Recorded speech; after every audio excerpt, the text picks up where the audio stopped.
హెచ్ఎండబ్ల్యూఎస్బి నీటిని హిమాయత్ సాగర్, ఉస్మాన్ సాగర్ లో పంపిణీ చేయడానికి చేపట్టింది. మూసీ నదిలోకి ఎప్పటికప్పుడు విడుదల చేయడానికి 2.5 టీఎంసీలు రిజర్వ్ చేయడం జరిగింది అన్నారు. అంటే స్వచ్ఛమైన గోదావరి జలాలను మూసీలో వదులుతామన్నారు. సంతోషం. మరి ఈ 2.5 టీఎంసీల గోదావరి జలాలు ఎక్కడి నుంచి తెస్తున్నారు? గత ప్రభుత్వం కాళేశ్వరంలో భాగంగా నిర్మించిన మల్లన్న సాగర్ నుంచి నీళ్లు మూసీకి తెస్తున్నారా? ఇంకెక్కడి నుంచి అంటే గాల్లో నుంచి తెస్తున్నారా? ఆ 2.5 టీఎంసీలు కాళేశ్వరం ప్రాజెక్టులోని మల్లన్న సాగర్ నుంచి వస్తున్నాయా? ఎక్కడి నుంచి వస్తున్నాయో సమాధానం చెప్పండి. తర్వాత అధ్యక్ష, ఈ మూసీ మీ నియోజకవర్గంలోని వికారాబాద్ నుంచి ఆ అనంతగిరి కొండల నుంచి స్టార్ట్ అవుతుంది.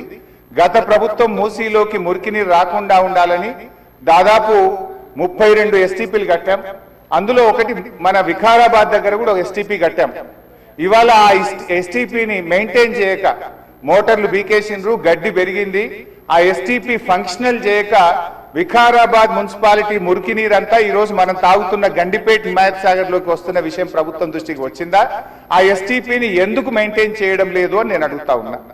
గత ప్రభుత్వ హయాంలో మేము మూసీలోకి మురికి నీరు రాకుండా ఉండాలని 32 ఎస్టీపీలు కట్టాం. మరొక 39 ఎస్టీపీలు కట్టడానికి కేంద్ర ప్రభుత్వానికి అమృత్ పథకం కింద మేము ప్రతిపాదనలు పంపాం. అవి మంజూరు వచ్చాయా? ప్రారంభించారా? ఏ దశలో ఉన్నాయో సమాధానం చెప్పండి.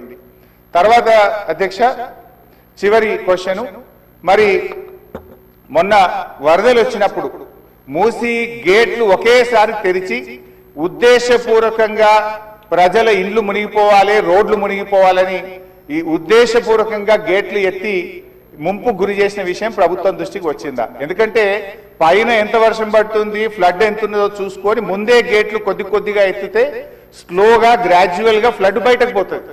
కానీ గేట్లు నింపి ఆపిపెట్టి ప్రాజెక్టు మొత్తం నిండిన తర్వాత ఒకేసారి గేట్లు తెరవడం ద్వారా ఓఆర్ఆర్ యొక్క మరి పక్కనుండేటువంటి రోడ్లు కానీ ఓఆర్ఆర్ యొక్క మన పక్కనుండే రోడ్లు, ఇండ్లు ముంపు ఉద్దేశపూర్వకంగా కావాలనే ప్రభుత్వ పెద్దల యొక్క ఆదేశాలతో ఈ గేట్లు ఎత్తి ముంపు గురి చేసిన విషయం ప్రభుత్వం దృష్టికి వచ్చిందా? ఎందుకు ఆ రకంగా గేట్లు ఎత్తారు?